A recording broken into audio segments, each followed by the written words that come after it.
Again, awaiting that news conference, but first let's go to the scene on Huntington Street. The water main break hit there. City crews there all night, all day. 7 News reporter Zach Grady is live. He's going to take us through the day today and the tedious task at hand for city crews. Zach. Jeff, it was between midnight and 1 a.m. Thursday morning that here at the corner of Huntington Street and Eastern Boulevard, the road began to flood out. The cause? A water main break that eventually would lead to all of the pipes throughout the city drying up.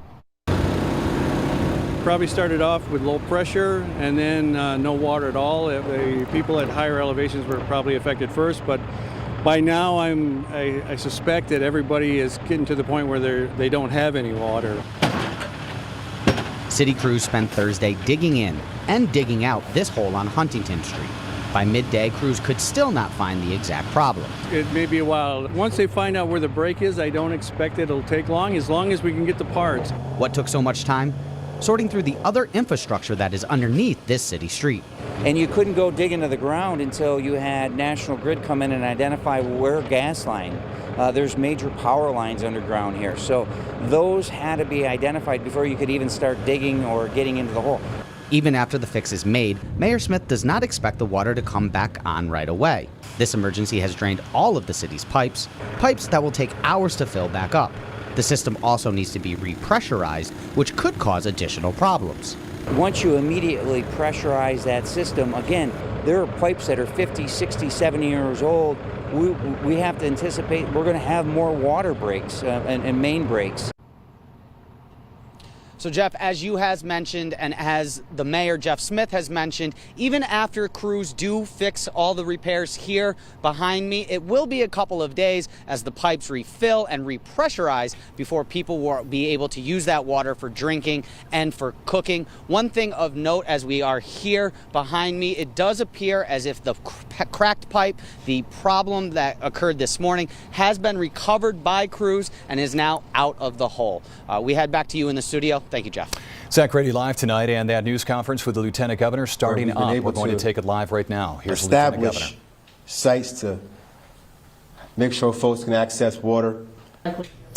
You're watching a press conference at City Hall, and we're going to wrap that up as the information is pretty much given to us. We know what it is, and we appreciate the ability to go to that and the answers from the questions that our John Moore was asking there. There's a couple of big developments that I want to give to you as we were listening to that news conference regarding the water emergency in the City of Watertown. The biggest one is that Vicki Murphy. She is the superintendent of water for the City of Watertown. She tells us that the fix is complete. That's good news. So the fix is complete, according to the water superintendent. So down on Huntington Street, apparently that is set to go, that the fix has been made. They're ready to fill in the hole and all that stuff. We still have a lot more to go, but that's a pretty big development in terms of getting that taken care of. You're talking about maybe, 15, 16 hours of that fix. It took that much time to get that done.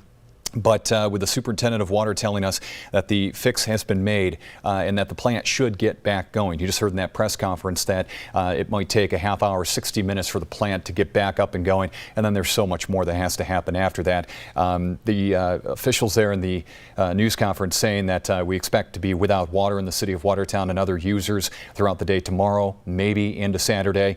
They need to repressurize the system, all of the stuff that we've covered. But with the fix, that is a very good thing. So in fact, we can probably show a live picture of what's happening there. We're down on the ground there on Huntington Street, and hopefully things in that hole are a lot better, and we can get that filled in. And again, the fix apparently complete.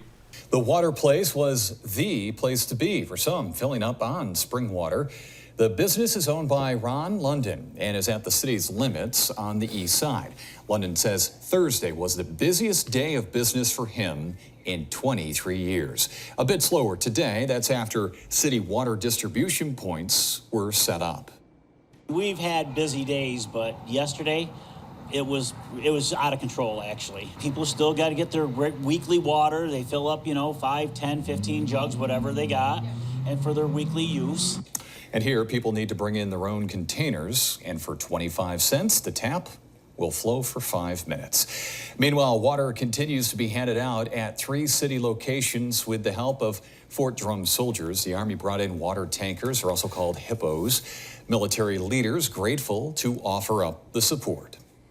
They're able to put their training into action immediately here in the local community, which is great. I hope people get to come out here and see the soldiers in action, talk to them. They're really great at what they do, and it's a great partnership. Well, at Watertown fire stations today, you saw some different things. It wasn't all Watertown trucks. That's a West Carthage truck, one from Lowville, all part of the plan for the city fire department to have water to respond to a fire. Remember, officials don't really trust the hydrants right now. 7 News reporter Zach Grady learns more about the tanker task force. At this point now, things are finally settling down, and we feel like we've got some good plans in place, so our concerns are quite a bit less than they have been. Concerns that began early Thursday morning as a main break drained the water and pressure from pipes and hydrants across the city. The department is now working with several others from outside the city to help provide fire protection if a call were to come in. We would not be able to provide what we would need to fight fire in these times without the support of our neighbors. And nobody can. That's why it's so important for us as a fire service to work together. It's imperative that everybody, works for the better of the community, and that's what's the utmost importance. So people have different equipment and different capabilities, and when them capabilities are needed and equipment's needed, you do what's needed to be done to get the job done. Along with neighboring departments, New York State is also sending specialized equipment to the city. Crews are here along the Black River testing state-provided equipment. The hoses given to the City of Watertown will allow the fire department to fight fires and take water from the Black River to as far as Samaritan Hospital or the Air Brake parking lot. It's quite an operation to get what is basically a water main, above-ground water main into service. The chief says even as water lines refill, the city will not use the hydrants until all of the reservoirs are back to their normal levels. Zach Grady, 7 News.